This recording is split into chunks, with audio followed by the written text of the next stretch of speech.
Saudações pessoal, espero que estejam todos e todas muitíssimamente bem, de saúde e mas muito bem dispostos, meus senhores.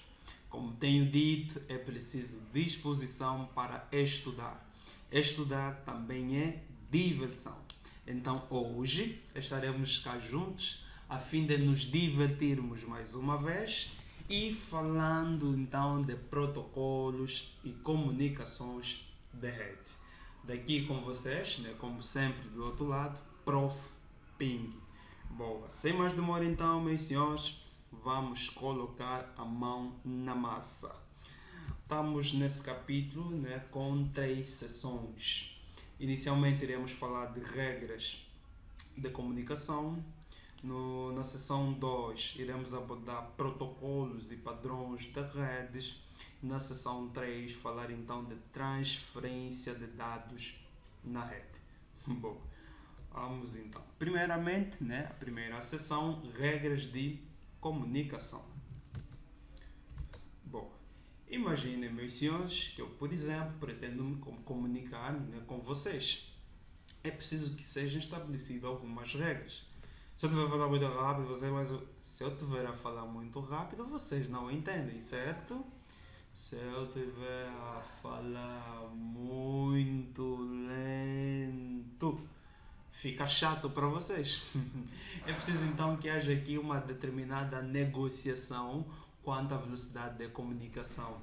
Ou seja, que eu possa falar, né, a uma certa velocidade que não seja chata e que seja compreensível para vocês. O mesmo modo para o sentido contrário. Vocês devem falar de uma forma não muito rápida, né? Também não muito lenta, para que eu perceba o que vocês estão a me transmitir. O principal na comunicação é o destinatário e o receptor entenderem-se um ao outro. Se eu enviar uma mensagem, o mais importante é que o destinatário consiga compreender a mensagem.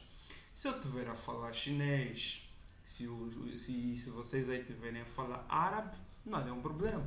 Se eu estiver a falar quimbundo e vocês a falarem português, isso muitas das vezes acontece conosco, os nossos avós.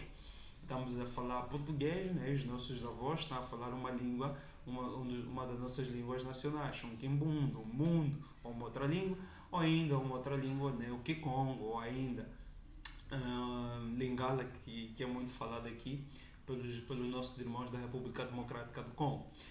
Então, por mais estejamos a falar línguas diferentes, o mais importante é que haja uma compreensão.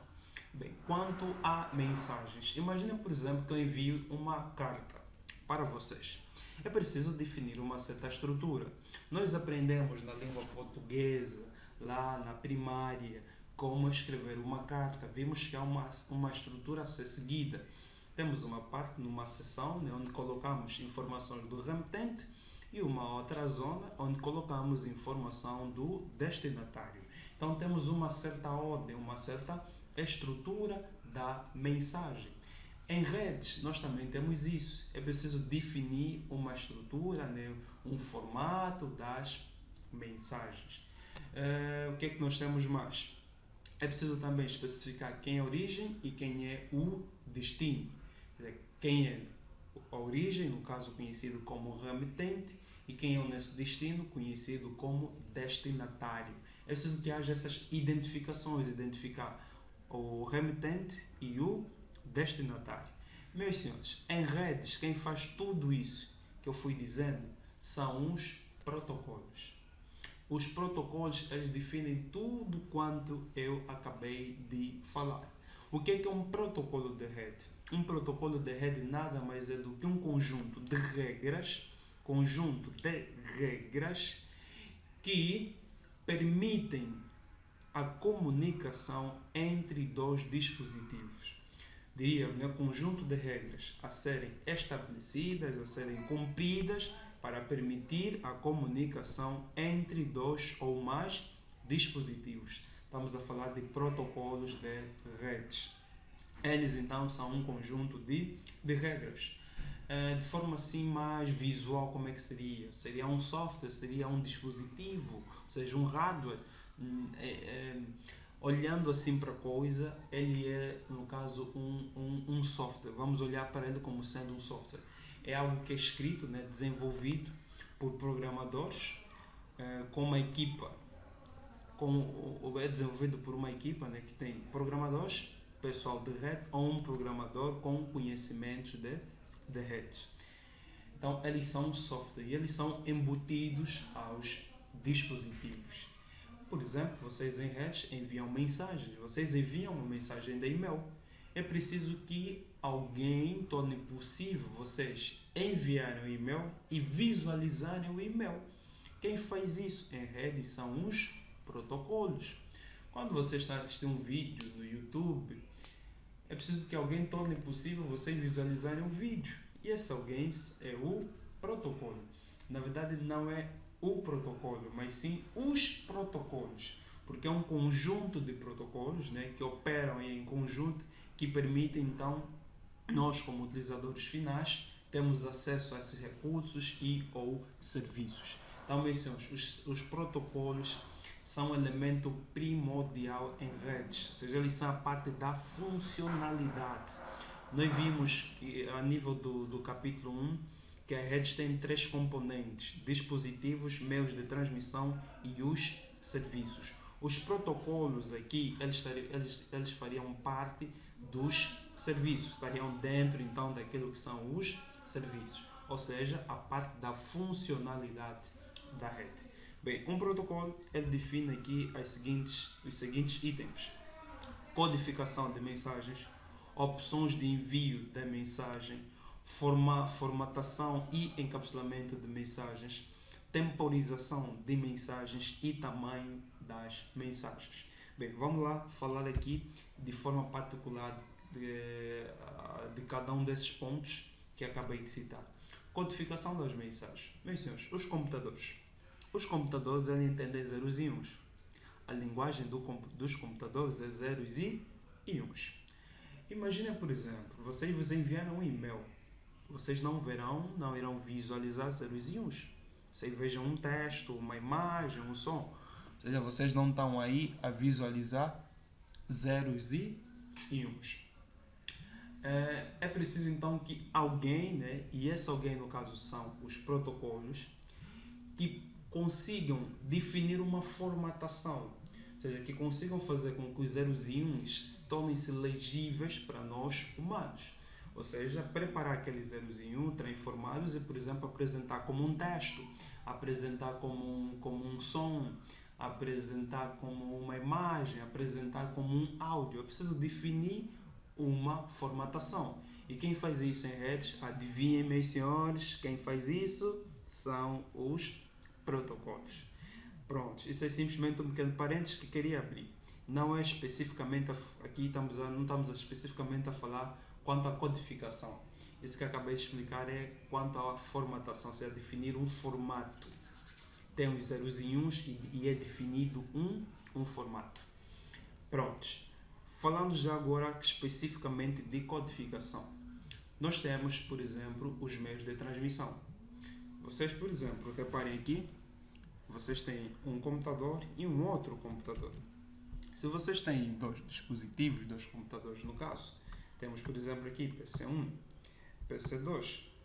Se vocês pretendem enviar uma mensagem do PC1 para o PC2, vocês aqui, por exemplo, têm uma mensagem, vamos lá, vocês escreveram olá em uma determinada aplicação, deem um enter.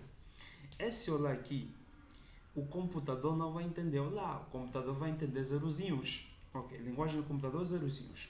No meio de transmissão, nós não iremos colocar zeros e uns, porque o meio de transmissão não percebe zeros e uns. Nós vimos nos meios de transmissão, vimos os tipos. Nos meios de transmissão nós temos os cabos, né? Que dentro dos cabos nós temos os de cobre e os de fibra óptica. No cobre nós temos coaxial e patrançado. Depois, né, para além dos cabos, nós temos os sem fio. Boa. Então, no meio de transmissão não será transmitido zeros e uns. Se o nosso meio de transmissão, por exemplo, se for para trançado, vocês não vão transmitir zeros e 1 no meio de transmissão. O que será transmitido aqui no meio de transmissão é impulsos elétricos. Estamos, meus senhores? No pá trançado não serão passados zeros e 1, mas sim impulsos elétricos. O que é que acontece? O que acontece aqui vai ser o seguinte, realizar uma codificação. Pegar nos zeros e 1 e sinalizá-los aqui para pulsos elétricos. Isso vamos fazer a nível do transmissor. No transmissor, nós vamos fazer a codificação. Os zeros e 1 vamos prepará-los para serem transmitidos no meio de transmissão. Que sinalização é que vai ser feita? Isso vai depender do meio de transmissão. Se o nosso meio de transmissão for de cobre, como pá trançado coaxial, nós iremos trabalhar. Aqui aparecem impulsos elétricos, mas vocês também podem ver em uma outra tradução a serem mencionados como pulsos elétricos. Se o meio de transmissão for fibra óptica, nós vamos trabalhar com feixes de luz. Aqui aparecem ondas de luz. Vocês também podem ver feixes de luz. Se o tipo de meio de transmissão for sem fio, nós aqui teremos sinais de radiofrequência. Então, depende do meio de transmissão que está a ser utilizado. Então, dependentemente aqui do meio de transmissão a ser utilizado, né, os zeros e 1 vão ser preparados para esse meio. Ou seja, é preciso que haja uma codificação. Codificar os zeros e 1 para pulsos elétricos, codificar os zeros e 1 para feixe de luz ou radiofrequência. No destinatário, né, que é o nosso receptor, o que é que nós iremos fazer? Estamos a receber, por exemplo, se o meio de transmissão for para trançado, estamos a receber pulsos elétricos, agora é preciso fazer aqui uma descodificação. Nós precisamos agora pegar nesses pulsos elétricos que estão aqui a ser recebidos e passá-los para quê? Para zeros e 1. Zeros e 1. No transmissor nós fizemos a codificação, no receptor acontece a descodificação. Boa. Então, boa. Deixem-me só dar aqui uma pequena pausa.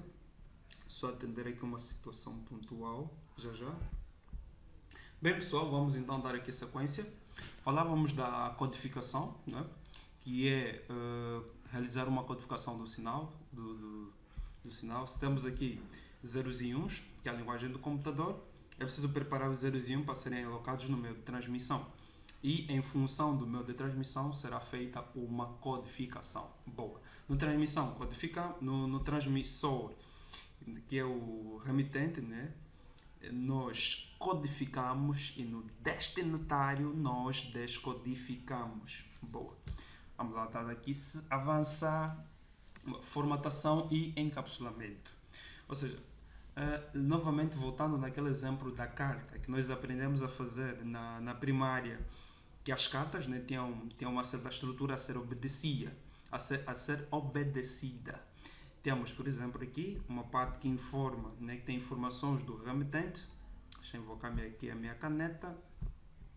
Temos aqui a parte do remetente, com informações do remetente, que é o nosso transmissor. Depois temos a parte do destinatário. Então, as mensagens, elas possuem uma certa estrutura.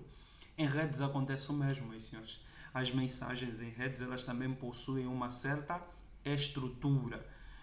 E essa estrutura, vocês vão ver mais lá para frente, que à medida que vai descendo em cada uma das camadas, é feita uma alteração a nível da estrutura da mensagem.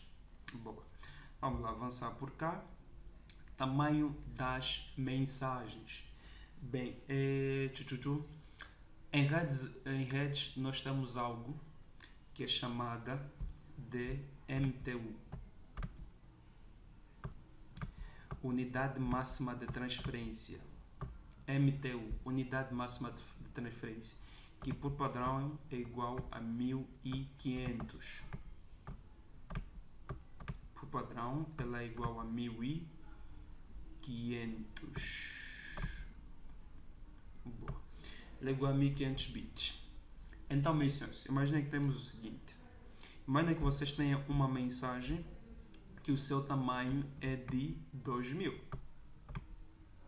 Uma mensagem com o seu tamanho igual a 2000. Bem, MTU define o seguinte, como o nome diz, unidade máxima de transferência. É o tamanho máximo das mensagens. MTU define o tamanho máximo das mensagens. E esse valor da MTU por padrão é igual a 1500. Então vamos supor que esse computador tem uma mensagem para enviar. E essa mensagem pesa 2000. Reparem que esse valor 2000 é superior ao tamanho máximo permitido das mensagens. As mensagens aqui em redes, elas só podem ter um tamanho máximo de 1500. E acontece que ela aqui está com quanto? 2000.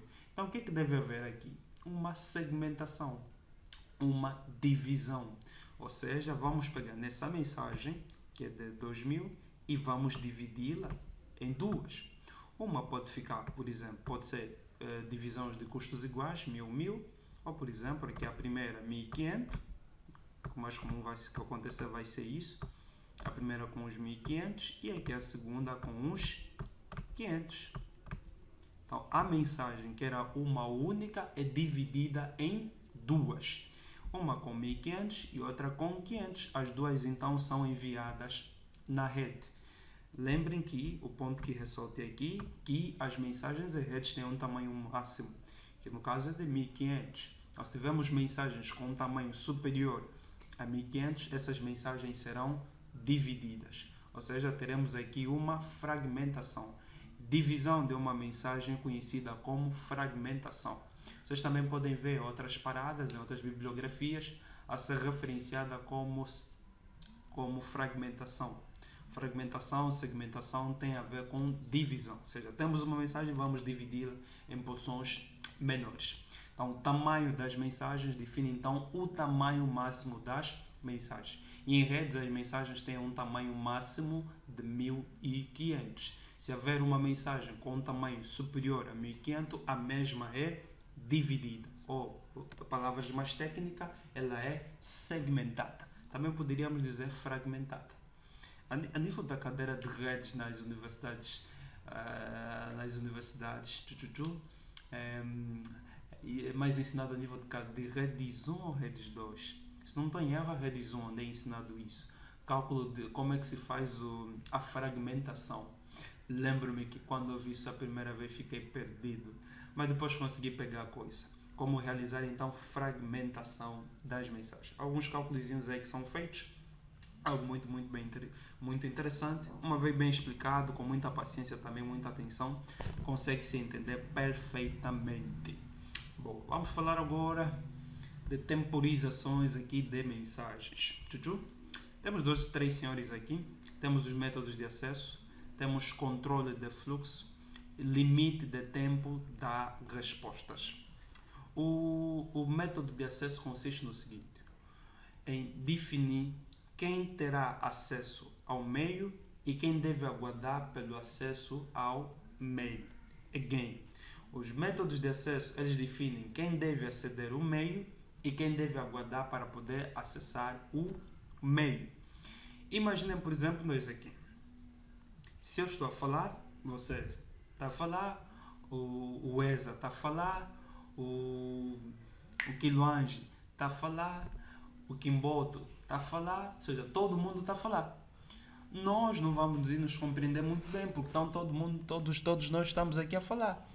Então haverá uma perturbação no meio, porque estamos todos nós a falar. Então o que é importante nós termos? É importante que nós tenhamos, regras para determinarmos então quem deve acessar o meio e quem não deve acessar o meio. Quanto ao acesso e dizer quem deve acessar, quem não deve acessar ao meio, se nós passarmos, falar aqui em termos mais humanos, nós diríamos quem deve falar e quem deve aguardar para falar. Se o professor está a falar, os alunos não falam. Se um aluno está a falar, os outros alunos não falam, o professor também não fala. Se alguém quer falar, primeiro analisa se há alguém que já está a falar. Se não tiver ninguém a falar, ele fala. Se já alguém estiver a falar, ele já não fala.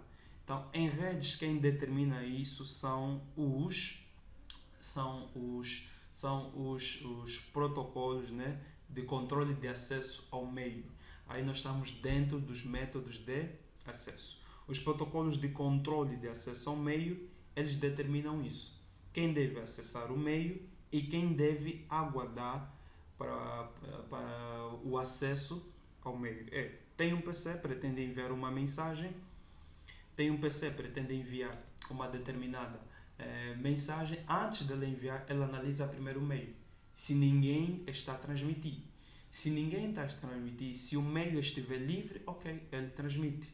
Se alguém já estiver a consumir o meio, se alguém já está a transmitir, ele não transmite. Esses são então os protocolos de controle de acesso ao meio. E nós aqui temos dois protocolos que fazem isso. São eles o CCMA.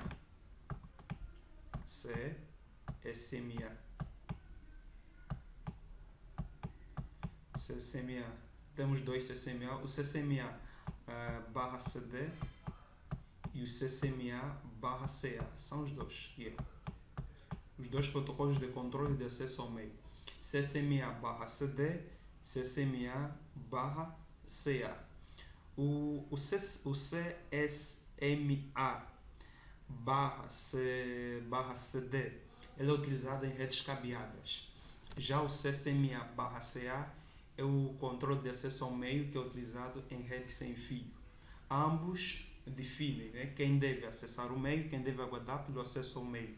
O CCMA/CD ele é utilizado em redes cabeadas. Já o CCMA/CA é utilizado em redes sem fio. Bom, vamos agora falar aqui de controle de fluxo. Controle de fluxo consiste no seguinte, em determinar a velocidade da comunicação. Aquilo que eu vos disse lá no princípio, se eu estiver a falar muito rápido, vocês não percebem quase que nada. Se eu estiver a falar muito lento, fica chato para vocês. Então é importante que haja aqui uma velocidade de comunicação. Então, em redes, isso é controlado a nível de controle de fluxo. No controle de fluxo é que acontece, então, que é controlada, que é determinada a velocidade de comunicação. Imaginem vocês que vocês têm aqui um PC e aqui um outro PC conectado. Esse PC, por exemplo, esse vai ser o PC 2, e esse PC 1. Por exemplo, esse PC, vamos supor que ele só processa 2 mensagens em cada segundo. Em cada segundo ele só processa 2 mensagens. Vamos passar para bits, por exemplo. 2 bits. Esse PC em cada segundo só processa 2 bits. E esse PC, por exemplo, no primeiro segundo, ele enviou, por exemplo, 20 bits. Enviou 20 bits. O que acontece com esse PC? Ele só pode processar quanto? 2 bits em cada segundo. Esse PC ele enviou 20 bits, recebeu os 20 bits, ele não processa todos. Ele vai processar 2 em cada segundo. Ele vai processar 2 e o resto vão estar em uma fila. Acontece que no segundo, quando esse PC processou 2, ficou 18. Quando ele processou 2, quando terminou de processar 2, o PC1 lhe enviou mais 20. Processou 2, vai remover aqui 2, ficou 16, tem esses mais 20. E depois de mais um segundo, o PC20 lhe forneceu mais 20. O que é que vai acontecer com esse PC? Vai haver um momento que ele vai estar sobrecarregado. Porque ele está a receber muita informação. Então o dispositivo pode chegar até overload, ou seja, atingir o seu pico. Então para evitar isso, e quando isso acontece pode começar a haver perda de informação. Esse PC pode começar a descartar algumas informações a fim de liberar espaço. Então, a fim de evitar isso, o que é preciso determinar? Uma velocidade de conexão, uma velocidade de comunicação. Se eu só processo 2 bits em cada segundo, então eu e o PC1 vamos negociar aqui. Em cada segundo, o PC1, por exemplo, só me envia 2 bits. No primeiro segundo, o PC1 envia 2 bits, ele processa. No segundo, o PC2 envia mais 2 bits, processa. No terceiro segundo, mais 2 bits, processa. Ou seja, ambos então negociam uma velocidade de comunicação. Aí nós estamos a falar de controle de fluxo. Isso então evita a perda de mensagens. Boa. Vamos falar agora de limite de tempo de resposta. Em redes nós temos o seguinte, que é o tempo de espera. Imaginem que esse senhor enviou uma mensagem para o PC1. Vamos lá. PC1 enviou uma mensagem para o PC2. Está tipo 1, mas não é 1, é 2. PC1 enviou uma mensagem para o PC2. O PC1 ele fica à espera. Fica à espera de uma resposta por parte do PC2. Que resposta? Resposta de confirmação. O PC1 ele aguarda uma confirmação por parte do PC2 de que o PC2 recebeu a mensagem. É como, por exemplo, vocês me enviam uma carta e ficam à espera por um período que eu vos responda.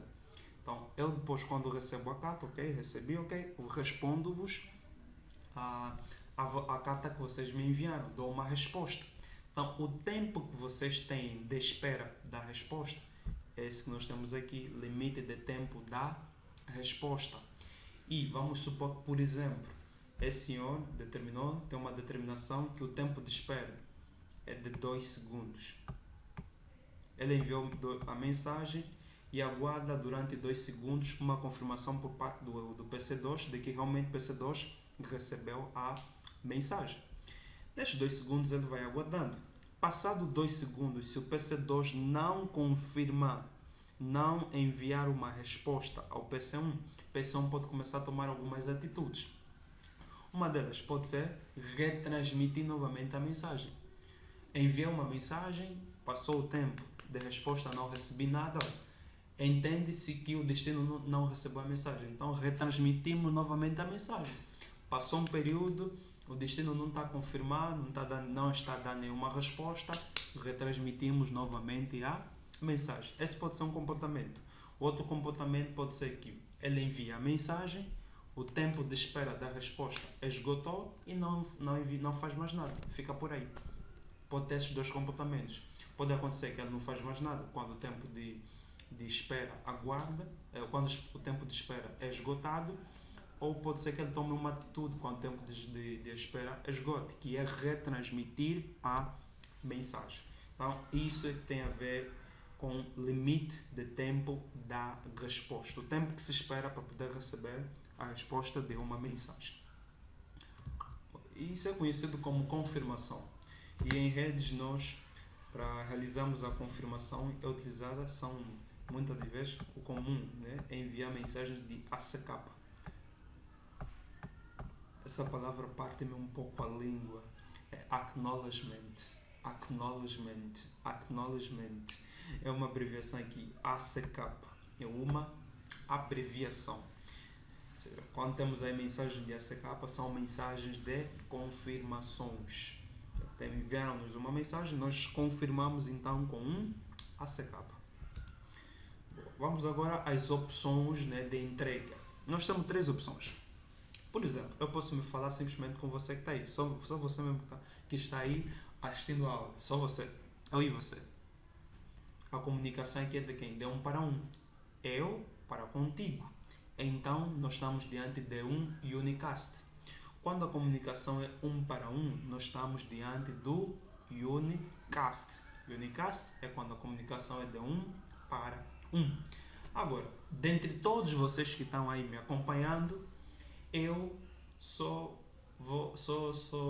irei comunicar-me, por exemplo, com todo mundo que os seus nomes começam com a letra A. Com Antônio, com Antônio, com Adão, com Almeida, com não sei lá mais das quantas. Eu só me comunico com todos que os seus nomes começam com A. Então, dentre todos vocês, estou a me comunicar apenas com um grupo específico. Aí, no caso, eu estou diante do multicast. Multicast é quando a comunicação, no caso, é para um grupo específico. Quando a comunicação é de 1 para um unicast, quando é de 1 para um grupo específico, nós aí estamos diante do multicast. E broadcast, vocês já conseguem adivinhar, meus senhores. Broadcast é quando a comunicação é de 1 para todos. Ou seja, quando eu quero me comunicar com todos vocês, que é isso que estou a fazer no momento, né? Estou a comunicar-me com todos vocês. Aí, no caso, a comunicação, ela é broadcast. Broadcast é quando a comunicação é de um para todos. Ou seja, quero mandar uma mensagem para todos vocês, utilizo o broadcast. Em rede, se um computador quer enviar uma mensagem para todos os dispositivos da rede, é utilizado o endereço de broadcast. Again, meus senhores. Se eu pretendo comunicar-me com todos os dispositivos da minha rede, eu utilizo o endereço de broadcast. Boa. Vamos lá avançar aqui. Boa. E vamos falar dos protocolos, né, e padrões aqui de redes. Ok, bom. Bem, vamos aqui avançar mais um pouco. Vamos lá. Nós já vimos que os protocolos eles são um conjunto de regras a serem estabelecidas, né, a serem cumpridas para permitir a comunicação entre dois dispositivos em redes. É isso que nós vimos. Bom, agora, existe algo que é chamada de suíte de protocolos. Uma suíte de protocolos nada mais é do que um conjunto de protocolos que operam em conjunto a fim então de permitir ou de estabelecer comunicação na rede. Conjunto de protocolos que operam em conjunto, salvo a redundância, a fim de permitir então comunicação na rede. Suíte de protocolos, com certeza todos vocês já ouviram falar do TCP/IP, já ouviram falar do OSI. Vocês já ouviram falar com certeza desses dois senhores, OSI e TCP/IP. Esses dois senhores são um suíte de protocolos. São um conjunto de protocolos dividido em camadas, né? Divididos em camadas, também poderíamos dizer agrupados em camadas, e aí eles vão interagindo um com o outro, né? Com o propósito então de permitir a comunicação. Essas são então as suítes de protocolos. Dois exemplos, OSI e o TCP/IP. O que acontece? Lá no princípio, quando as redes começaram a surgir, acontecia o seguinte: dispositivos do fabricante A não conseguiam comunicar-se com os dispositivos do fabricante B. Havia muito problema de interoperabilidade, ou seja, os dispositivos de fabricantes diferentes não conseguiam comunicar-se. Qual foi então a solução para isso? É começar a definir padrões, ou seja, temos padrões de comunicação. Vamos, por exemplo, desenvolver uma suíte de protocolo, um conjunto de protocolo, e quando o fabricante A quer desenvolver um determinado dispositivo, ele segue uma determinada regra, segue uma suíte de protocolos. Ele desenvolve o seu dispositivo obedecendo a alguns critérios, cumprindo com alguns critérios da suíte de protocolos, ou ainda implementando a suíte de protocolos nos seus dispositivos. Então, se eu tenho uma suíte de protocolos A, o fabricante A está a usar essa suíte de protocolos, o fabricante B também está a trabalhar com a mesma suíte de protocolos, então nós já conseguimos ter interoperabilidade. Os dois fabricantes já conseguem comunicar-se um com o outro. Então, as suítes de protocolos vieram mitigar isso, ou seja, permitir então com que dispositivos de fabricantes diferentes pudessem comunicar-se. Existem duas bem conhecidas, né, que eu que já disse aqui há alguns minutos atrás, que são o TCP/IP e o OSI, mas existem também outras. Também há outras suítes de protocolo, mas são essas as mais utilizadas: a TCP/IP e a OSI. O TCP/IP é o que realmente é implementado na internet. Já o OSI é simplesmente um modelo de referência. Como assim um modelo de referência? É simplesmente utilizado quando quer se desenvolver um dispositivo, quando quer se fazer algum teste, ou seja, é utilizado então aí o OSI. O que realmente é implementado nas redes é o TCP/IP. O OSI é conhecido simplesmente como modelo de referência. Ora, vejamos então aqui eles, TCP/IP e o OSI. Quantas camadas então que temos no TCP/IP? Temos aplicação, transporte, internet e acesso à rede. Há bibliografias, as mais antigas, que vocês verão aqui em lance de dados. Aqui vocês terão enlace de dados e física. A bibliografia que vocês poderão ver isso. Não há nenhum problema se vocês encontrarem isso. Que é acesso à rede, que não aparece acesso à rede, mas sim enlace de dados e física. Ou seja, teremos aí um total de 5 camadas. Em vez de 4, aparecem 5 camadas. O que acontece é que de um tempo atrás para cá, enlace de dados e física elas são entendidas como sendo acesso à rede, ou seja, ambas são vistas apenas como uma só. No caso, acesso à rede.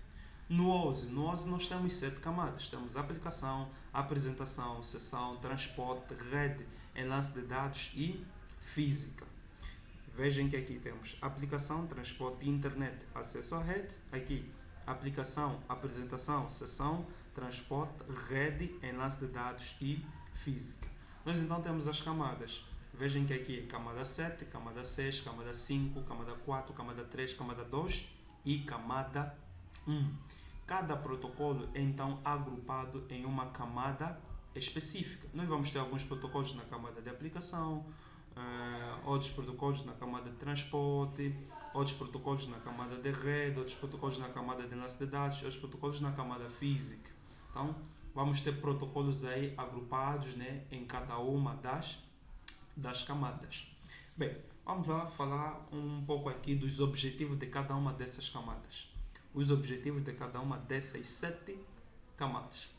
Aplicação. A aplicação ela serve de interface entre a rede e as aplicações.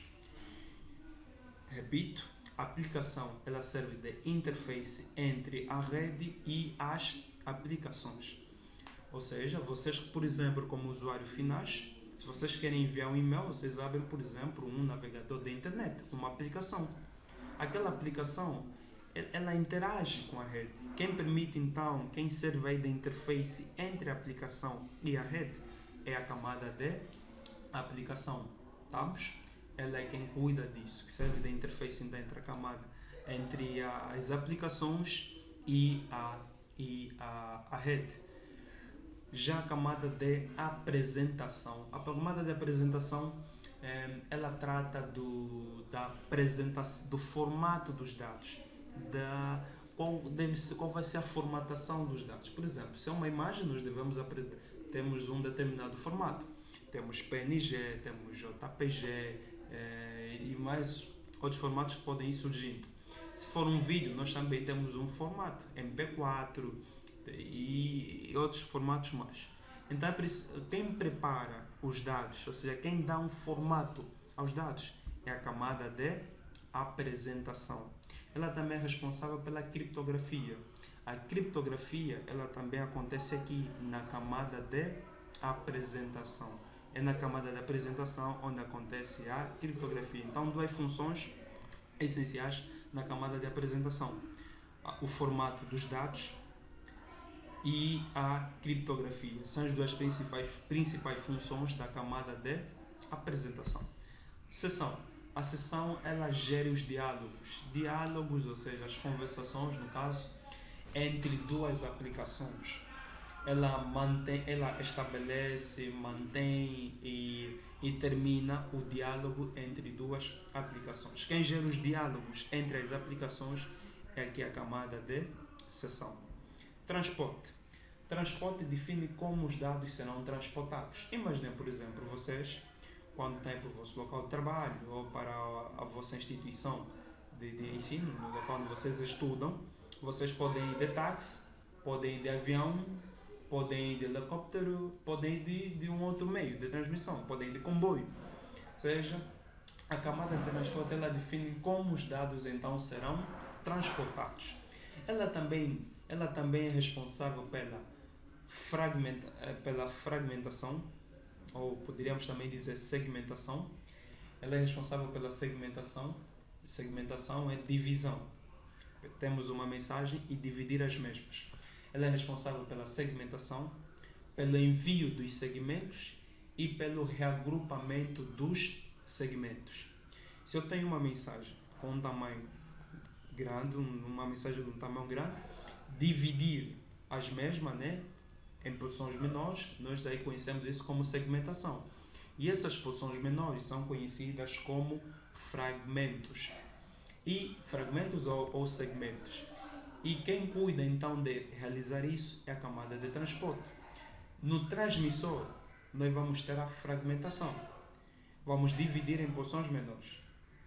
Os mesmos depois então são enviados. Ou seja, esses segmentos vão ser enviados.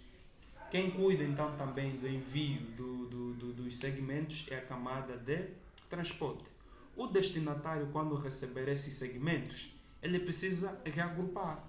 A mensagem na origem foi dividida e o destinatário precisa fazer o quê? Reagrupar a mensagem. Então quem cuida disso também é a camada de transporte.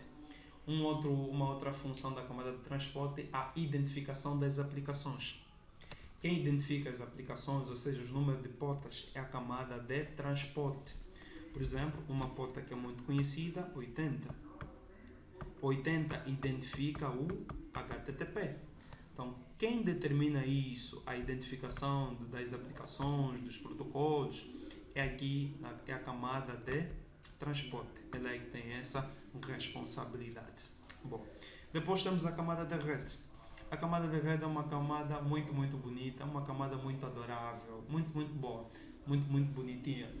A camada de rede ela tem as seguintes funções: endereçamento IP, conhecido como endereçamento lógico, roteamento e seleção do melhor caminho. São essas três principais funções da camada de rede.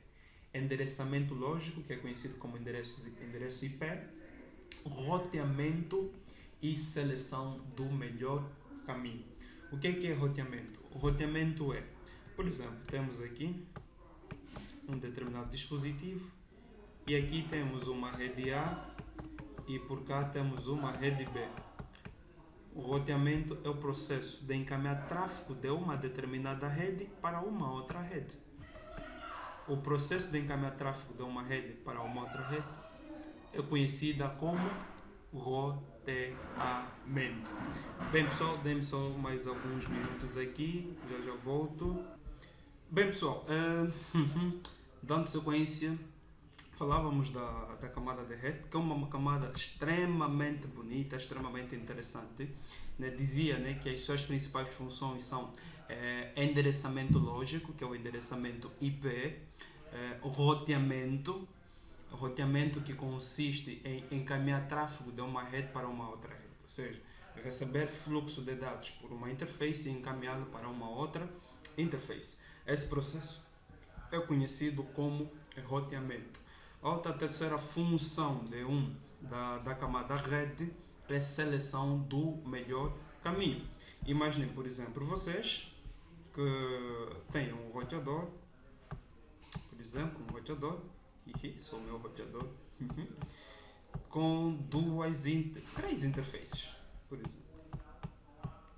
Aqui é uma giga 0/0, aqui é uma giga 0/1 e por cá uma giga 0/2. Imaginem que o fluxo entrou pela giga 0/0. O roteador deve selecionar qual é o melhor caminho para encaminhar essa mensagem. Não vou dizer aqui pacote, tenho que referir como mensagem, porque ainda não vimos o que é pacote, o que é quadro. Vamos ver isso mais dentro breve. Daqui a pouco veremos já o que é isso. Então, o roteador recebe a mensagem na giga 0/0 e o roteador deve determinar, ou seja, selecionar qual é o melhor caminho para encaminhar essa mensagem. Se será pela giga 01 ou se será pela giga 0/2. A seleção do melhor caminho acontece a nível da camada de rede. Então são essas então, as três principais funções da camada de rede: endereçamento lógico, roteamento e seleção do melhor caminho. Enlace de dados. Enlace de dados Dentro do enlace de dados aparecem duas subcamadas, que são a LLC e a MAC. Dentro do enlace de dados nós temos duas subcamadas, a Link Logical Control e a Media Access Control. Dentro do enlace de dados temos a subcamada LLC e a subcamada MAC. Vamos lá ver o que cada uma delas trata. A LLC, ela identifica o protocolo da camada superior. Como assim camada superior? Imagina, nós estamos onde? Nós estamos aqui na enlace de dados, né? Que dentro dela tem a LLC e a MAC. Quem está acima da LLC, ou seja, quem está em cima da enlace de dados, é a camada de rede. Então, a LLC, ela identifica qual é o protocolo da camada superior que está a ser utilizado. Se é um IPv4 ou se é um IPv6 ou se é um outro protocolo da camada de rede. Ela também é que faz com que seja possível encaminhar mensagens mensagens IP, mensagens IPv4, IPv6, ou seja, qualquer um dos protocolos da camada de rede, ele faz com que seja possível enviar mensagens de qualquer um desses protocolos no meio de transmissão. Ou seja, ela é que tem essa preocupação quanto ao meio de transmissão. Ela identifica o protocolo da camada superior e torna possível enviar no mesmo meio, por exemplo, em uma mesma interface, enviar tráfego para IPv4 e tráfego para IPv6 ou tráfego para um outro protocolo da camada IP. Já a MAC, Media Access Control, ela tem as seguintes funções: controle de erro. Na subcamada MAC acontece a verificação a fim de se verificar se há um erro no quadro. Quadro não, vou simplesmente referir mensagem. A MAC, ela tem uma das suas funções é verificar se há um erro na mensagem. Outra função, como o seu nome diz, Media Access Control, o controle de acesso ao meio, que nós vimos, que é quem deve acessar e quem deve aguardar para poder acessar o meio. Isso acontece a nível da subcamada MAC. É na subcamada MAC onde acontece o controle de acesso ao meio, quem deve acessar, quem não deve acessar. Ela também é responsável pelo endereçamento físico, também conhecido como endereçamento de hardware, ou, em outras palavras, endereço MAC. Os endereços IPs funcionam aqui na camada de rede. Na camada de enlace de dados funcionam os endereços MACs.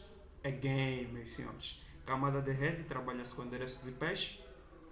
Camada de enlace de dados trabalha-se com endereços MACs. Quando vos dizem endereço de camada 2, está a se referir a endereços MACs. Se vocês ouvirem endereços de camada 3, está a se referir a endereços IPs. Bom, endereços MACs também muitas das vezes é conhecido como endereço físico, ou também conhecido como endereço do hardware. Esse é o endereço MAC. O IP é conhecido como endereço lógico. Então, três funções da camada MAC, da subcamada MAC: endereçamento MAC, endereçamento físico, né? Controle de acesso ao meio, quem deve acessar, quem não deve acessar o meio, e controle e verificação de erros. E a última camada, camada física. A camada física, ela determina os meios, o hardware que devem ser utilizados a fim de se transmitir uma determinada informação. Ou seja, por exemplo, os cabos, placas de rede, tudo quanto é componente físico em redes fazem parte da camada 1, que é conhecida como camada física. É nessa camada também onde acontece a preparação dos dados para serem alocados no meio de transmissão. Novamente, voltando naquele nosso exemplinho, nós temos aqui um computador e aqui um outro computador, os dois conectados. Nós aqui vamos enviar um texto olá, o computador entende, vamos supor que olá, por exemplo, é 0, 1, 0, 1, 1. Vamos entender que olá em binário supostamente é isso. 0, 1, 0, 1, 1. O computador entende isso, binários. No meio de transmissão, nós vamos enviar zeros e 1. No meio de transmissão, vamos enviar uma sinalização em função do meio de transmissão. Vimos já isso lá no princípio, quando falamos, né, que se for para trançado, os dados são, a sinalização, né, é passada para pulsos elétricos, também conhecido como impulsos elétricos. Se for fibra óptica, feixe de luz e por aí em diante. Então, é na camada física onde acontece isso. A preparação dos dados para serem alocados no meio de transmissão. Bom, então, essas então são as funções de cada uma dessas camadas. Não esqueçam que na enlace de dados nós temos duas subcamadas, a LLC e a MAC. Outro ponto também aqui ressaltar, endereços MACs acontecem a nível da camada 2. Todos os dispositivos que são de camada 2, Layer 2, todos os dispositivos Layer 2, camada 2, eles trabalham com endereços MACs. Os dispositivos Layer 3, os dispositivos da camada 3, eles trabalham, manipulam endereços IPs. Camada 2 manipula endereços MACs, camada 3 manipulam endereços IPs. Não sei se vocês estão lembrados, quando tivemos aí a aula de configuração de switches, na parte da atribuição da IP em um switch, os switches que nós trabalhamos são dispositivos de camada 2. Como aqueles switches são de camada 2 e camada 2 não manipula IPs, mas sim MACs, por esse motivo é que não se atribui endereço IP físico em uma interface. E por isso é que não se atribui um IP em uma interface física de um switch. Nós temos que atribuir em uma interface virtual, que no caso é uma SVI. Por qual motivo? Porque aqueles são dispositivos de camada 2 e camada 2 trabalha com endereços MACs, não com endereços IPs. Se for um roteador, roteadores são dispositivos de camada 3. Se ele é de camada 3, logo ele consegue manipular endereços IPs. Então, nós conseguimos atribuir um IP em uma interface física de um roteador, porque ele é um dispositivo de camada 3 e é na camada 3 onde se encontram os endereços IPs. Boa. Vamos fazer aqui uma breve comparação entre os dois modelos TCP/IP e OSI. Primeiro é a quantidade de camadas. TCP/IP temos simplesmente 4, né, ou 5 nas bibliografias mais antigas, e no OSI nós temos 7. Aqui a camada de aplicação do TCP/IP. O que essas 3 camadas fazem? A aplicação, a apresentação, sessão faz. Tudo isso é feito na camada de aplicação, a nível do TCP/IP. A nível do TCP/IP, tudo isso é feito na camada de aplicação. Para os transportes, temos o mesmo nome, transporte, rede. Aqui é chamado de rede, no TCP/IP nós chamamos de internet. Enlace de dados e física, aqui são vinculadas em uma única camada, que é chamada de acesso à rede. Não esqueçam que TCP/IP é um modelo que é implementado e o OSI é um modelo de referência. Boa. Vamos lá apagar tudo isso quando está cá. Boa. Ok. Deixa eu mostrar-vos aqui o seguinte.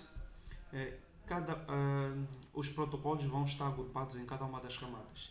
Isso baseando-se na característica, na função do protocolo.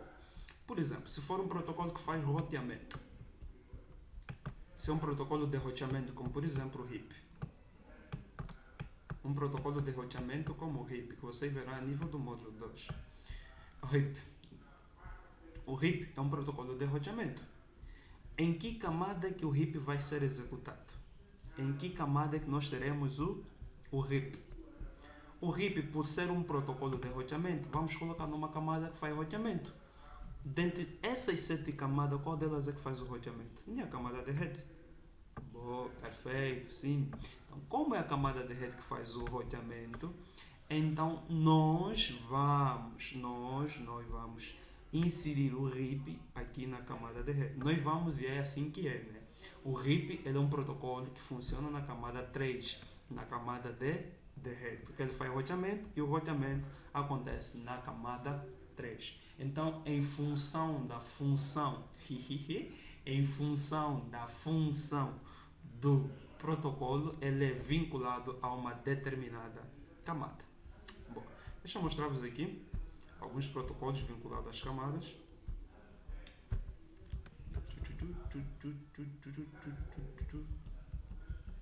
E tem uma imagem aqui interessante. Eu já não sei. Já passei.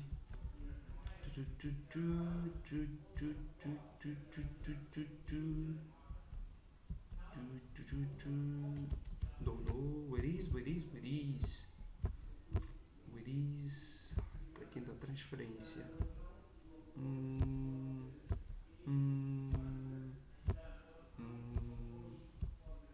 Não. Antes da transferência. Tem uma imagem onde aparecem cada um dos protocolos vinculado. Ok, é essa aqui. Perfeito. Boa. Vejam aqui. Nós temos, por exemplo, a camada de aplicação. Está aqui todos os protocolos da camada de aplicação. Bem, não aparecem aqui todos, né? Mas aparecem aqui alguns protocolos da camada de aplicação. O mesmo acontece para as demais camadas. Bem, na camada de aplicação, nós encontramos protocolos como DNS, como DHCP, o BOOTP. O BOOTP é o antecessor do DHCP. Nos dias de hoje ele já não é utilizado. O que é utilizado é o DHCP. Temos os protocolos para e-mail, como o SMTP, POP e MAP.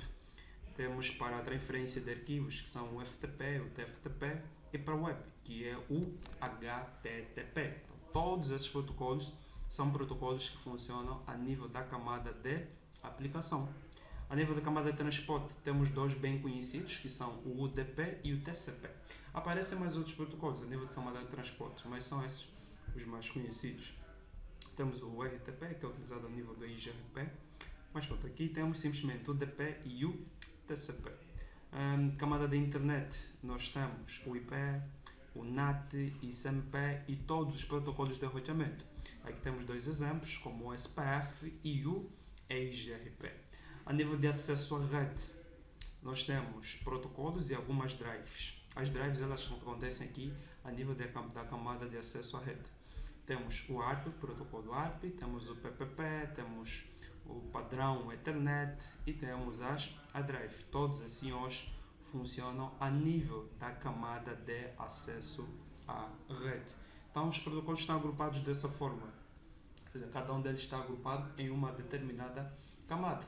Isso leva-nos a um certo quesito, a um certo benefício. É que problemas em um determinado protocolo não afeta toda a camada, tá? Já que temos dela dividida a uma separação. Cada um deles está agrupados de forma diferente, por grupos. Temos protocolos num grupo X, protocolos no outro grupo, protocolos em um outro grupo. Boa. Então são esses alguns dos protocolos.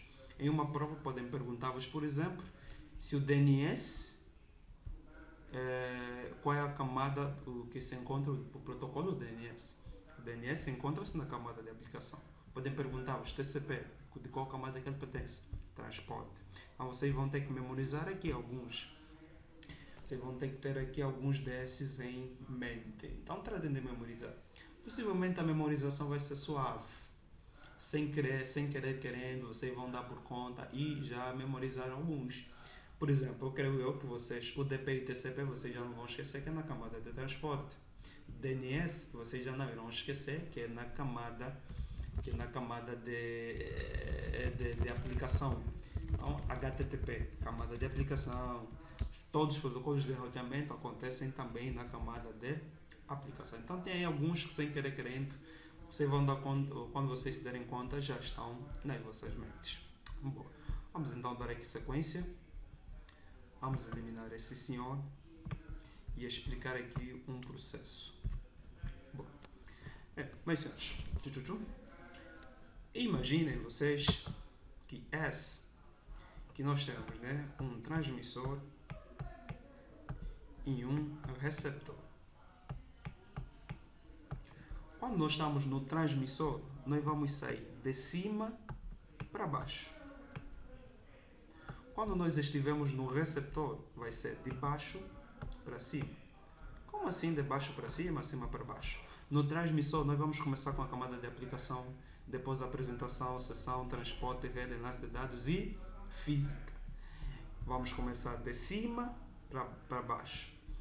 No receptor, vamos começar da física, depois enlace de dados, rede, transporte, sessão, apresentação e aplicação. Ou seja, vamos subir, vamos começar de cima para baixo.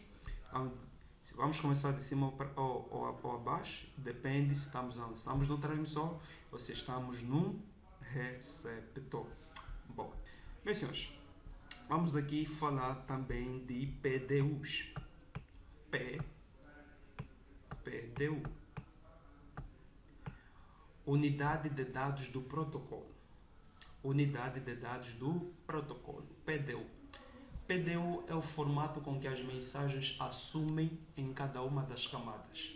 Again, meus senhores, PDU é o formato que cada uma das mensagens assumem em cada uma das camadas. Por exemplo, nós vamos ter PDUs a nível, não da camada de aplicação, apresentação, sessão. Essas três formam uma única PDU. Essas três. Aplicação, apresentação, sessão formam uma única PDU. Transporte. Vamos ter uma PDU, rede uma PDU, enlace uma PDU física, uma PDU. Ou seja, em cada uma dessas camadas, nessas três, vamos ter uma estrutura da mensagem, uma PDU. Na camada de rede, vamos ter uma outra estrutura, uma PDU. Na camada de rede, uma outra estrutura, uma PDU. Na camada de enlace de dados, uma outra estrutura, uma PDU. E depois, então, na camada física. Bem, com certeza, todos vocês já ouviram, por exemplo, a palavra pacotes. Já ouviram a palavra dados. Já ouviram a palavra quadros ou frames. E já ouviram bits. Muitas das vezes vocês ouvem um computador enviou um pacote. Um dispositivo X enviou um quadro. Um dispositivo X enviou dados. Um dispositivo X enviou um datagrama, um segmento. Um dispositivo X enviou bits. Então, será que é tudo a mesma coisa ou são diferentes? São diferentes, não é a mesma coisa. Deixa então que eu vos explique para que vocês percebam quando é que é dados, quando é que é pacote, quando é que é outros senhores. Bem, todos eles são PDUs, todos eles são unidade de dados do protocolos, que é a estrutura que as mensagens assumem cada uma das camadas. Por exemplo, se nós estivermos na camada de aplicação, apresentação, sessão, a PDU vamos chamar ela de dados. Uma PDU na camada de apresentação, sessão e aplicação, ela é chamada de dados. Na transporte, depende. Se tivermos a utilizar o protocolo TCP, nós vamos chamar de segmento. Se for TCP, vamos chamar de segmento. E se for UDP, iremos chamar ela de datagrama. Again, camada de transporte, a PDU, se tiver a ser utilizado o protocolo TCP, a PDU é chamada de segmentos. Se tiver a ser utilizado o protocolo UDP, a PDU é chamada de datagrama. Redes. Se nós estivermos na rede, a PDU aqui, ela é chamada de dados. Na camada de rede, dados não, desculpem, pacotes. Eliminar isso aqui. Boa. Aqui na camada de rede, a PDU é conhecida como pacote. Se vocês estão na camada de rede, vão chamar a PDU de pacote. E na enlace de dados, nós vamos chamar ela de quadro. Na camada de enlace de dados chamamos de quadro e na camada física nós vamos chamar de bits. Então, repetindo o processo, meus senhores, aplicação, apresentação e sessão nós chamamos a PDU de dados. Na transporte chamamos a PDU de TCP. Na transporte, se tiver a ser utilizado o TCP, vamos chamar de segmento. Se tivermos a utilizar o UDP, será chamada de datagrama. Na rede, vamos chamar de pacote. Em lance de dados, vamos chamar de quadro. Também, algumas vezes, vocês podem ouvir frame, em inglês, ou trama, em espanhol. Já na camada física, nós chamamos de bits. Então, meus senhores, não é a mesma coisa. Há diferenças. Estamos, meus senhores? Há diferenças. Na camada de aplicação, apresentação e sessão, a PDU é chamada de dados, transporte pode ser segmento ou datagrama, isso em função do protocolo que é utilizado. Na camada de rede, vamos chamar de pacote, na enlace de dados, vamos chamar de quadro e na física, iremos chamar de bits. Então, meus senhores, são diferentes esses senhores. Se então vos falar que um dispositivo enviou um pacote, está-se a falar de trabalho a nível de camada 3. Se, por exemplo, temos um switch de camada 2, nós não podemos dizer que um switch de camada 2 envia pacotes. Switches de camada 2 não enviam pacotes. Switches de camada 2 enviam quadros. Switches de camada 2 enviam quadros. Porque na camada 2 a PDU é chamada de quadros. Roteadores são dispositivos de camada 3. Roteadores não encaminham quadros. Roteadores não encaminham dados. O roteador encaminha pacotes. Camada de transporte. Se estivermos na camada de transporte, vamos dizer quem? Segmento ou datagrama. Então, meus senhores, espero que tenham compreendido e que não mais vocês façam confusão ou tenham dúvidas quanto a esse quesito. PDU, unidade de dados do protocolo, é a estrutura que as mensagens assumem em cada uma das camadas. De reforçar aqui a aplicação, apresentação e sessão, a PDU é chamada de dados. Boa. Então, essas então são as PDUs. Ok? Então, vamos lá. Apagar todos esses senhores e vamos avançar mais um pouco. Boa. Ok, perfeito. Bem, imaginei vocês aqui no transmissor, no computador do transmissor e aqui o computador do receptor. Imaginem que vocês têm isso, transmissor e receptor. Vocês escreveram aqui um e-mail, deram então enter para poder enviar mensagens de e-mail. Primeiramente vai se passar por essas três camadas. Essas três camadas vão preparar os dados. Vamos ter aqui os dados. Nessas três camadas nós teremos os dados. Quando atingimos então a camada de transporte, vamos supor que estamos a trabalhar com o protocolo TCP. Nessa mensagem vai ser adicionada um cabeçalho. O cabeçalho do protocolo que estamos a utilizar. Qual é o cabeçalho do protocolo que estamos a utilizar? É o TCP. Então vai ser adicionado o cabeçalho TCP. Meus senhores, o processo de adicionar cabeçalhos em uma PDU é conhecida como encapsulamento. Sempre que nós estamos a adicionar cabeçalhos em uma PDU, nós estamos a fazer o que? Encapsular, encapsular, encapsular. Tem um PDU que adiciona informações. Estou a encapsular, encapsular, encapsular. Encapsulamento é o processo de adicionar cabeçalhos em uma PDU. Boa. Na camada de transporte, supondo que está a trabalhar com o protocolo TCP, nessa PDU dados vai ser adicionado o cabeçalho TCP. E já não iremos chamar de dados essa PDU, vamos chamar já de segmento.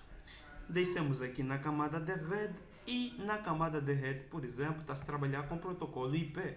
Então vai ser adicionado o cabeçalho IP. Logo, o que é que nós estamos a fazer? Encapsular. Realizamos novamente o encapsulamento. Chegamos na camada de rede, tá? Vai se trabalhar com o protocolo IP, então encapsula-se a PDU, ou seja, adiciona-se o cabeçalho IP na PDU. E ela então passa a ser chamada de pacote.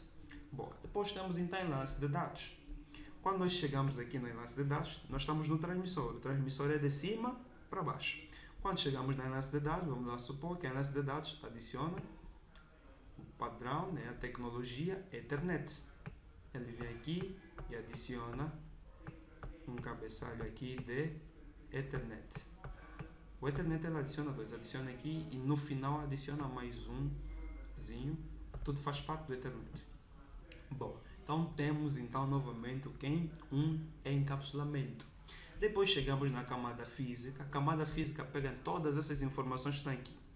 É claro que tudo isso, né, vão ser zerozinhos, vai ser os dados, toda a informação que está aqui nos dados vai ser zerozinho, TCP zerozinho. Vamos ter uma sequência de zerozinhos. A camada física vai pegar então nesses zerozinhos preparados para serem, vamos colocar aqui um link. A camada física pega todos esses dados, todos esses bits, prepara os mesmos e passa então para o meio de transmissão, ou seja, realiza aí uma codificação, algo que nós já vimos. Então, meus senhores, quando nós estamos no transmissor, nós vamos começar a fazer o encapsulamento. E no receptor? O receptor ele vai receber os impulsos elétricos, depois tem que fazer a descodificação, passar para zerozinhos. Ele monta toda a PDU completa, né? Zerozinhos. Depois o que é que ele faz? Ele começa a remover. Uma vez que ele receber aqui a sinalização e vai realizar a descodificação, ele agora tem que começar a fazer a leitura de cada um dos cabeçalhos. Ele pega aqui no Ethernet, remove o cabeçalho Ethernet e faz então a leitura das informações que se encontram no cabeçalho Ethernet. Estamos aqui de baixo para cima. Quando ele chegar aqui na rede, se removemos aqui a Ethernet é porque já subimos aqui, já saímos da rede. Quando ele subir aqui já saímos da enlace de dados, estamos agora na rede. Quando ele chegar na rede, remove também o cabeçalho IP, faz a leitura. O processo de remover cabeçalhos de uma PDU é conhecido como desencapsulamento. Encapsulamento é adicionar cabeçalhos e desencapsulamento é remover cabeçalhos de uma PDU. Vamos então remover esse cabeçalho. Quando chegamos então aqui, quando atingirmos, né, aqui a camada de transporte, ele também remove esse cabeçalho. Depois trabalha a nível dessas três camadas. Pega então nos dados e prepara os mesmos e apresenta então, se for um e-mail que foi enviado, apresenta então o e-mail aqui no usuário final. O usuário final em uma aplicação consegue então visualizar a mensagem de e-mail. Então, encapsulamento, adicionar cabeçalhos em uma PDU. Desencapsulamento, remover cabeçalhos de uma PDU. O encapsulamento irá acontecer a nível do transmissor e o desencapsulamento irá acontecer a nível do receptor. Boa, perfeito. Deixa eu mostrar-vos aqui uma animaçãozinha para que vocês estejam mais lúcidos.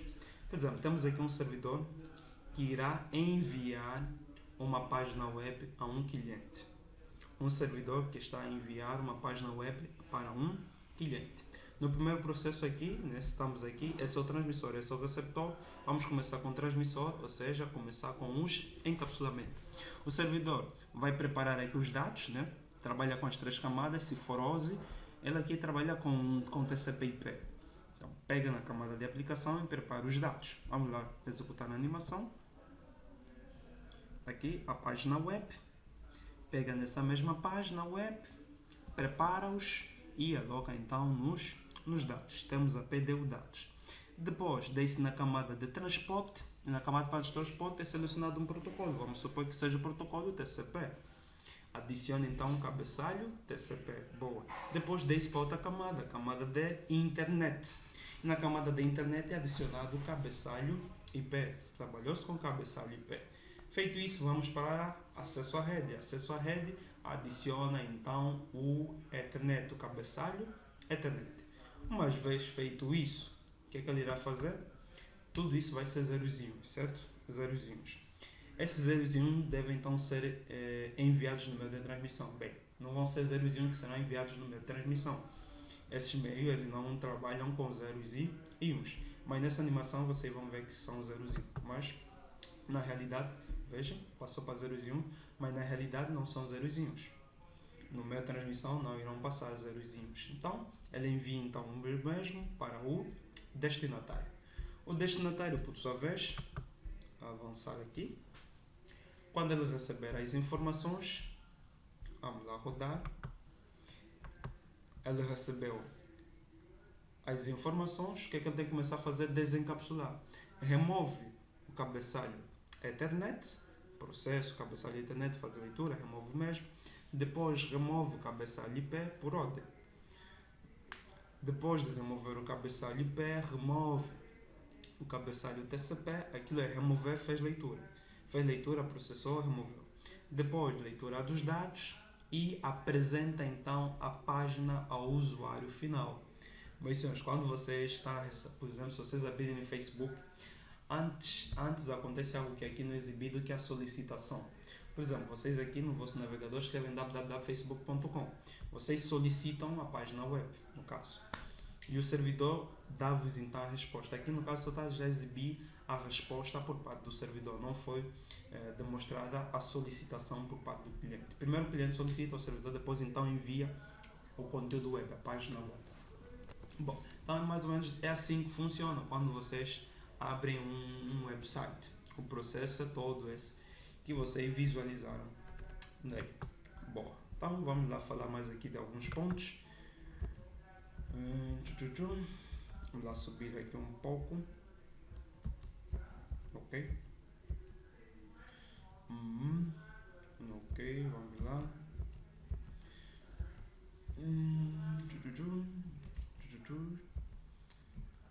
Falar um pouquinho rapidamente sobre a senhora ARPANET, ou seja, que foi fundada, né, pelo Departamento de Defesa dos Estados Unidos.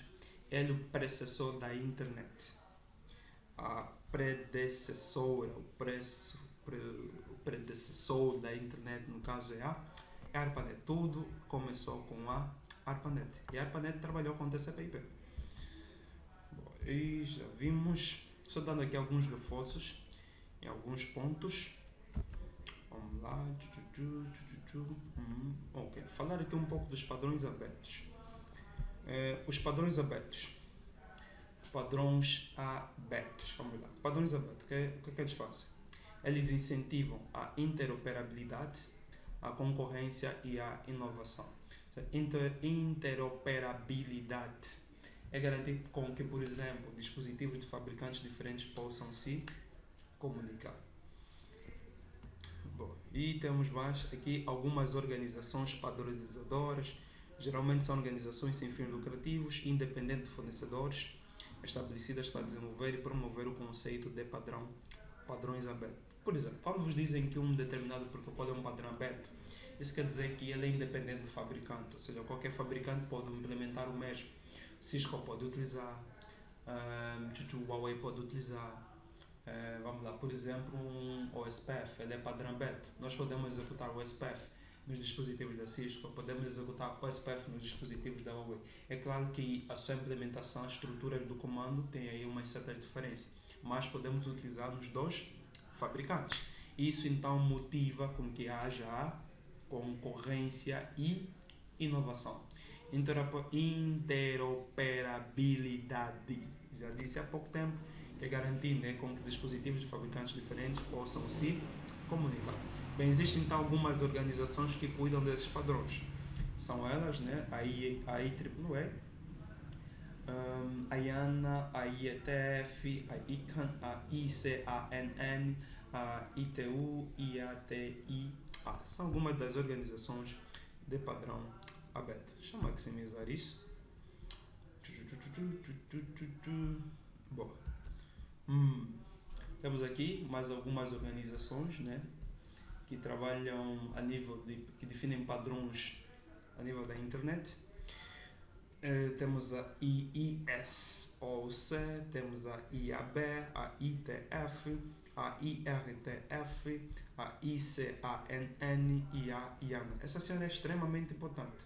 Ela é responsável pela alocação dos endereços IPs públicos. Ela também cuida dos números das portas. Por exemplo, vocês determinaram uma determinada aplicação, irá precisar de um número de porta.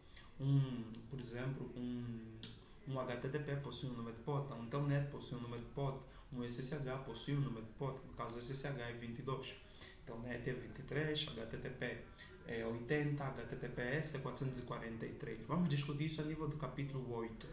Não, capítulo 8 não, capítulo 9, quando chegamos a nível da camada de transporte. Iremos discutir em mais detalhes esse item das portas. IANA é uma organização extremamente importante, importantíssima, essa IANA, para aquilo que é o funcionamento da internet. Bem, a internet não tem um órgão que é o dono em si, né, da internet, mas existem todas essas entidades que promovem então a internet. São elas que dão força, né, e garra para que a internet esteja aí funcionando. Boa. E temos aqui mais algumas organizações que definem padrões para eletrônica e comunicação. Ou seja, no fundo esses padrões, vamos lá, por exemplo, aqui a nível de padrões de eletrônica e comunicações. Por exemplo, nós temos cabos patrançados. Os cabos patrançados são desenvolvidos por vários fabricantes. Um fabricante A pode fabricar um cabo patrançado, um fabricante B também fabrica o seu cabo patrançado. Mas o que é que deve acontecer? O cabo patrançado do fabricante A, para conectar aqui um PC a um outro PC, deve funcionar. Se eu utilizar cabo patrançado de um outro fabricante, também deve funcionar. Ou seja, independentemente do meio do cabo patrançado, se é do fabricante A ou do fabricante B, ambos devem ter as mesmas características. Podem variar num ponto ou no outro, mas as características básicas permanecem. Então, eles, quando desenvolvem esses meios de transmissão, um cabo patrançado, é preciso seguir um determinado padrão. E essas organizações é que definem, então, esses padrões. Padrões, por exemplo, de um cabo patrançado. Quais são o que é que um cabo patrançado deve ter? Como é que o mesmo deve ser desenvolvido? O que é que não pode faltar? Todos esses quesitos são desenvolvidos, então, estabelecidos por essas organizações. Elas definem, então, um padrão. E, por mais que sejam fabricantes diferentes, se querem fabricar um cabo patrançado, vão olhar no mesmo padrão. E com isso, então, não haverá problema com o cabo patrançado. Temos aqui algumas entidades, né? Temos a IEEE, temos a EIA, temos a TIA e a ITU-T. São então algumas das organizações que definem padrões, né, de eletrônica e comunicações. Boa. Falar aqui dos benefícios, isso é extremamente importante. Benefícios de usar um modelo de camadas. Por exemplo, as suítes de protocolos, elas trabalham com camadas. Elas vão trabalhando em função de camadas. Quais são os benefícios?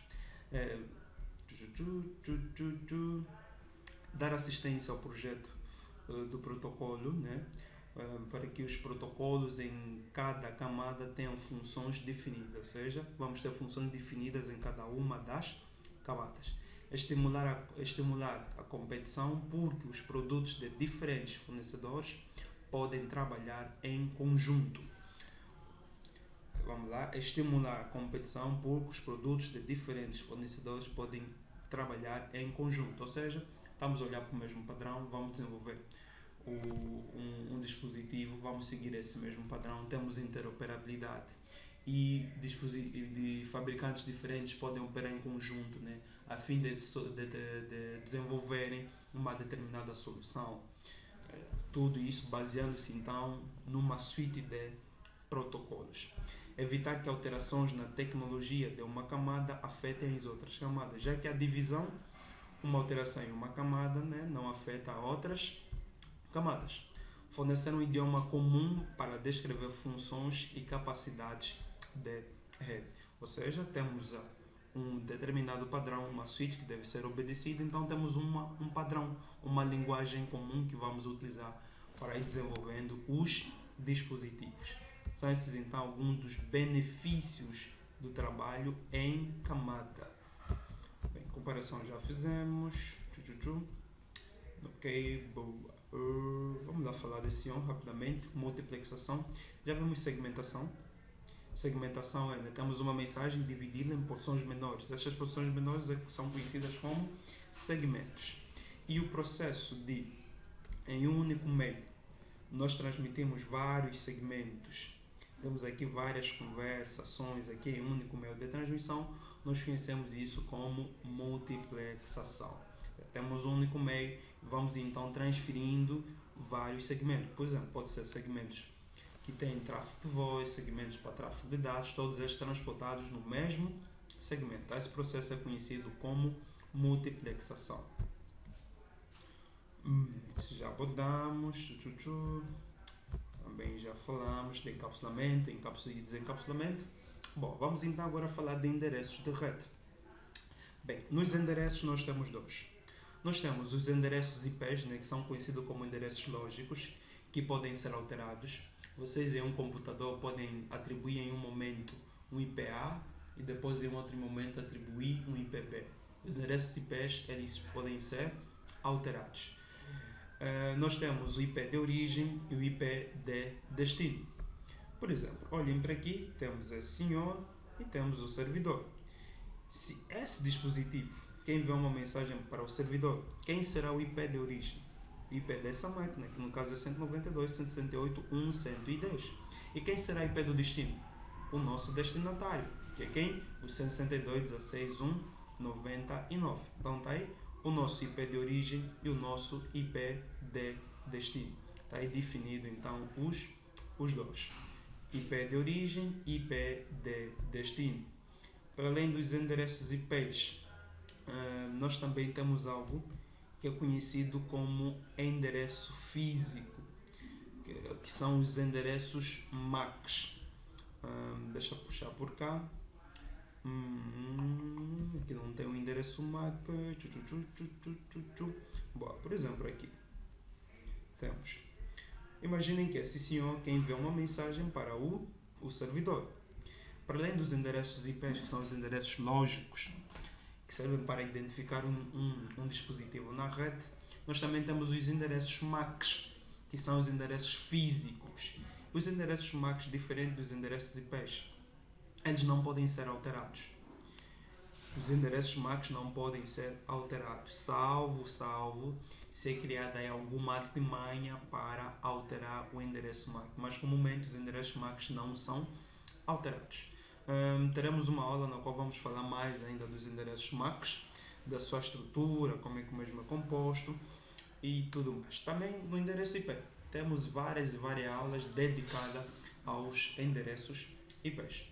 Se temos então essa máquina que envia uma mensagem para essa outra para o servidor, quem será o MAC de origem?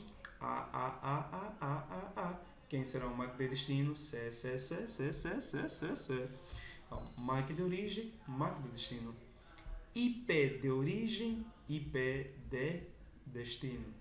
Bom, então são esses dois endereços que nós temos. Temos o IP de origem e temos o IP de destino. Bom, para finalizar por cá, deixa eu mostrar-vos aqui algo muito interessante, extremamente interessante e importante, que é algo que vem na prova. Deixa eu trabalhar aqui com Paint. Posso eliminar tudo quanto está cá? Não, vamos só eliminar esses senhores. Boa. Vamos lá. Imaginem que tenham aqui um roteador,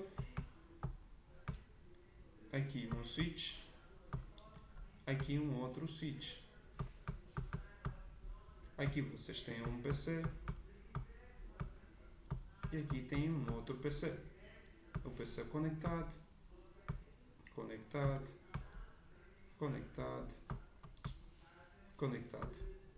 Bom, imaginem que aqui seja uma rede A e aqui uma rede B. Bom, temos aqui um PC.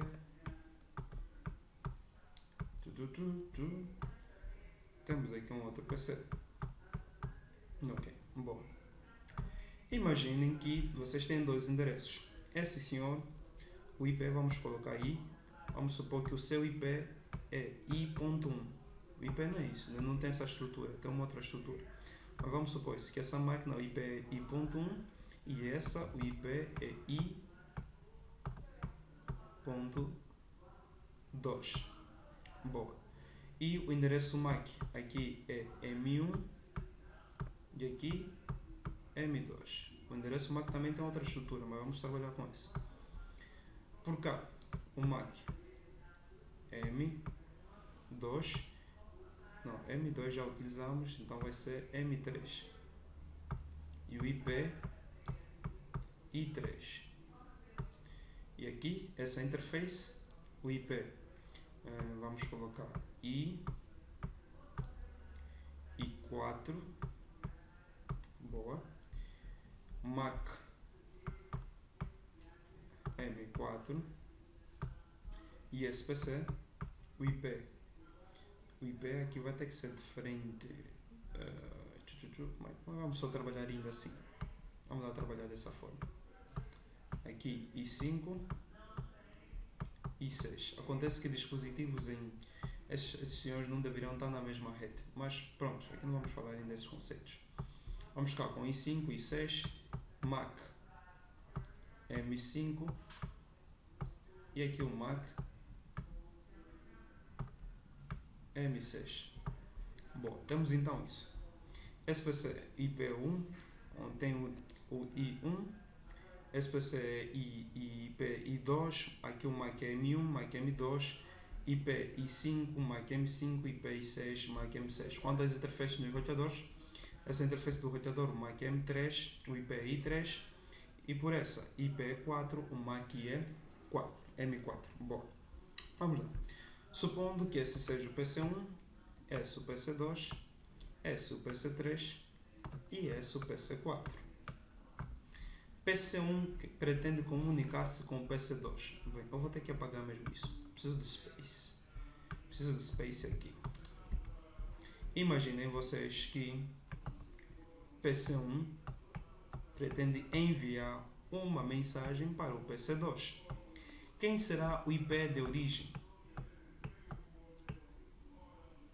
IP de origem. O nosso IP de origem vai ser o IP do PC1, que no caso é o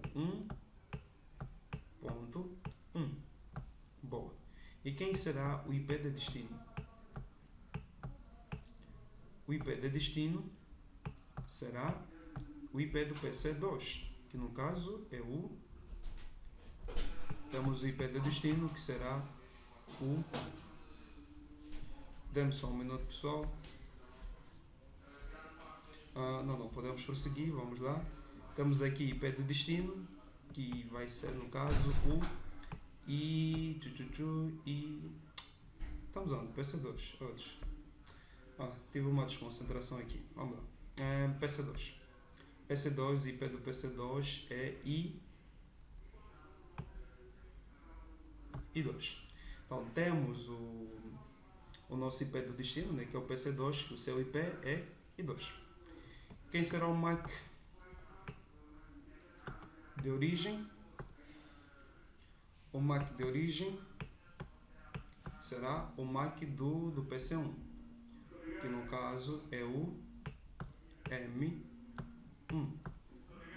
E quem será o MAC de destino? O nosso MAC de destino será o MAC do PC2, que no caso é o M2. Bom, é isso que nós teríamos, essas informações. Se o PC1 pretende comunicar-se com o PC2. Bom, agora, se porventura PC1 pretende comunicar-se com o PC3, quem seria o IP de origem? Vamos lá. IP de origem. O IP de origem seria o IP do PC1, que no caso é o I1. Boa. E quem será o MAC de origem? O nosso MAC de origem, né, será o MAC do PC1, que no caso é o M1. Bom, agora nos destinos. Quem será o IP do destino? O IP do destino será o IP do PC3, que é o M não. IP do PC3, está aqui o PC3, o seu IP é I5. I5. IP do destino seria o IP dessa máquina, que no caso é o I5. Agora aqui é onde vem o segredo, a coisa bonita. O MAC de destino. Quem será o MAC de destino?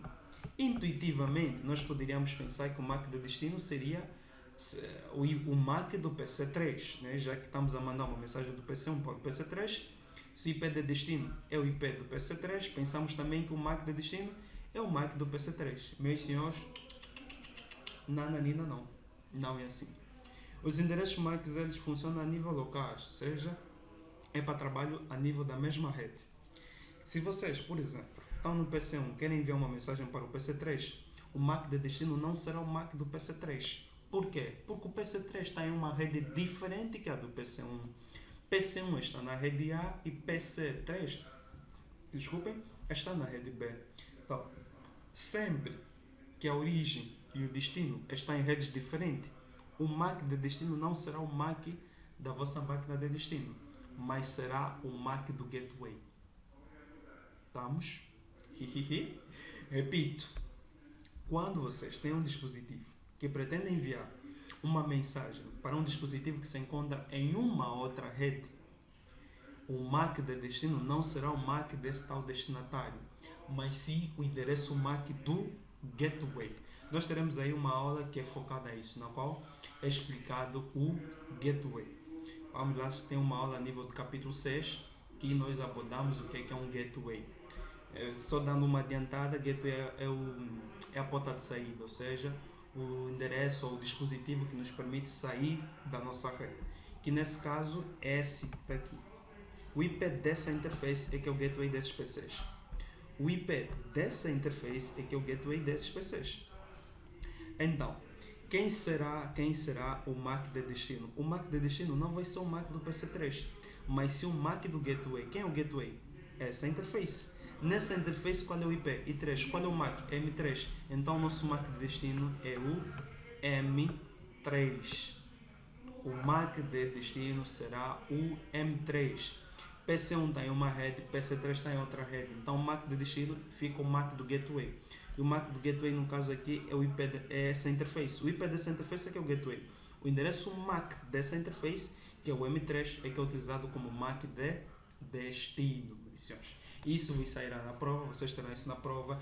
No exame final aparece isso. Creio que a nível do capítulo 3 possivelmente também aparece isso. Vamos dar um cenário, claro que não vai aparecer I e M1, vai aparecer mesmo endereços IPs e endereços MACs.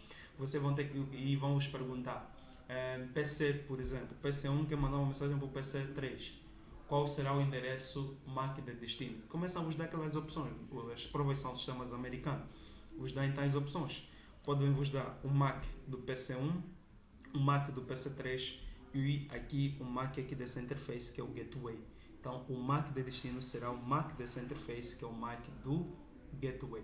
Sempre que a origem e o destino estão em redes diferentes, o MAC é o MAC do gateway. O MAC de destino.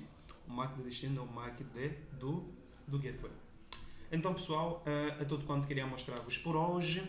Espero que tenham se divertido com a formação. Uma aula muito teórica, muito intensa, mas espero que tenha sido proveitosa para vocês. Então, pessoal, bye, cuidem-se, fiquem todos muitíssimamente bem e não esqueçam, meus senhores, estudou, fez laboratório, fez prova.